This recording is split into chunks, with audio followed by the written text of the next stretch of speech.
Hello everyone.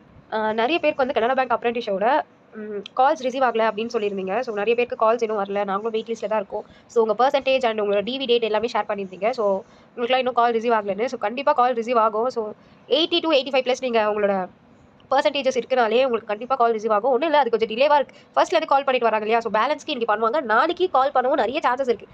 ஏன்னா TV நடந்தது 1 நாள் 2 நாள் 3 நாள் நடந்திருக்கு. ஸோ 3 நாள் ஒரே நாள் டிவியில் நிறைய பேர் வந்திருக்காங்க டிவி ப்ராசஸ் பண்ணுறதுக்கு. அதனால கால் வந்து ஒரு 3 நாள் ஆச்சு நடக்கும். ஏன்னா நமக்கு மண்டே வரைக்கும் டைம் இருக்கு இல்லையா? ஸோ நடக்கும். ஸோ டோன்ட் வெரி, எல்லாருக்குமே கால் வரும். ஸோ இதை பற்றி உங்களுக்கு நிறைய டவுட்ஸ் இந்த மாதிரி இருக்குது. இந்த மெயில் ப்ராசஸ் பற்றி நிறைய டவுட்ஸ் இருக்குது. மெயில் வந்ததுக்கப்புறம் என்ன பண்ணணும், ஓகே நம்ம ஜாயின் பண்ணதுக்கப்புறம் நம்மளோட அட்டெண்டன்ஸ் வைஸ் எப்படி இருக்கும், நம்மளோட ஸ்டைஃபன் எப்படி இருக்கும், அது எப்படி ஸ்பிளிட் ஆகும், அது எப்போ நம்ம கைக்கு வந்து சேரும். ஸோ இந்த மாதிரி நிறைய டவுட்ஸ் நமக்கு இருக்கும். ஸோ அந்த டவுட்ஸ் எல்லாம் நம்ம வந்து அந்த டவுட்ஸ் எல்லாத்தையும் நம்மளோட லாங்குவேஜில் நம்ம வந்து தெரிஞ்சுக்கலாம். நம்மளுக்கு மட்டும் இப்படி நடக்குதா, இல்லை எல்லாருக்கும் இப்படி நடக்குதா, தமிழ்நாட்டில் இருக்கிற எல்லாருக்குமே இப்படி தமிழ்நாட்டில் இருக்கிற எல்லாருக்கும் நடக்குதான்றதை நீங்கள் வந்து தெரிஞ்சுக்க முடியும். ஸோ நம்மளோட டெலிகிராம் குரூப் லிங்க் வந்து நம்ம டிஸ்கிரிப்ஷனில் இருக்குது. ஸோ நீங்கள் அதில் வந்து கிளிக் பண்ணி அந்த குரூப்பில் ஜாயின் பண்ணிக்கோங்க. உங்கள் டவுட்ஸ் எல்லாத்தையும் அதில் போஸ்ட் பண்ணுங்கள்.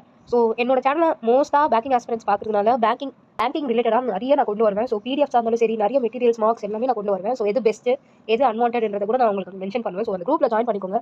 ஸோ கரண்ட் அஃபேர்ஸுமே உங்களுக்கு அதில் பிடிஎஃபாக கிடைக்கும். ஸோ அதில் ஜாயின் பண்ணி உங்களோட டவுட்ஸ் எல்லாத்தையும் அதிலே கிளாரிஃபை பண்ணிக்கோங்க. அங்கே நிறைய பேர் இருப்பாங்க. ஸோ நீங்கள் வந்து நமக்கு மட்டும் இப்படி நடக்கல, எல்லாருக்கும் நடக்குது, மெயில் வந்து எல்லாருக்கும் வரும். அந்த மாதிரி மைண்ட் செட்டோட நீங்கள் அந்த குரூப்பில் ஜாயின் பண்ணி உங்களோட டவுட்ஸ் வந்து கிளியர் பண்ணிக்கோங்க. ஓகேவா? யூடியூப்லேயே நம்மளால் ஃபுல்லாக எல்லாமே பேசி தெரிஞ்சுக்க முடியாது. ஸோ நம்ம அந்த குரூப்பை யூஸ் பண்ணி யூட்டிலைஸ் பண்ணி நீங்கள் அதில் உங்களோட டவுட்ஸ் எல்லாத்தையும் கிளாரிஃபை பண்ணிக்கோங்க. அண்ட் பேங்கிங் எக்ஸாம்ஸ் கூட நம்ம டவுட்ஸ் நிறைய இருக்கும். ஸோ எப்படி கரண்ட் அஃபேர்ஸ் ப்ரிப்பேர் பண்ணுறது, ஸோ எப்படி மைண்ட்ஸ்க்கு ப்ரிப்பேர் ஆகுறது, இது எல்லாமே ஒரு நிறைய டவுட்ஸ் இருக்கும். நிறைய பேர் கூட நம்ம குரூப்பாக டிஸ்கஷன் பண்ணி தெரிஞ்சுக்கும் போது நிறையவே நம்மளுக்கு நாலேஜ் கிடைக்கும். ஸோ அந்த குரூப்பை யூட்டிலைஸ் பண்ணிக்கோங்க.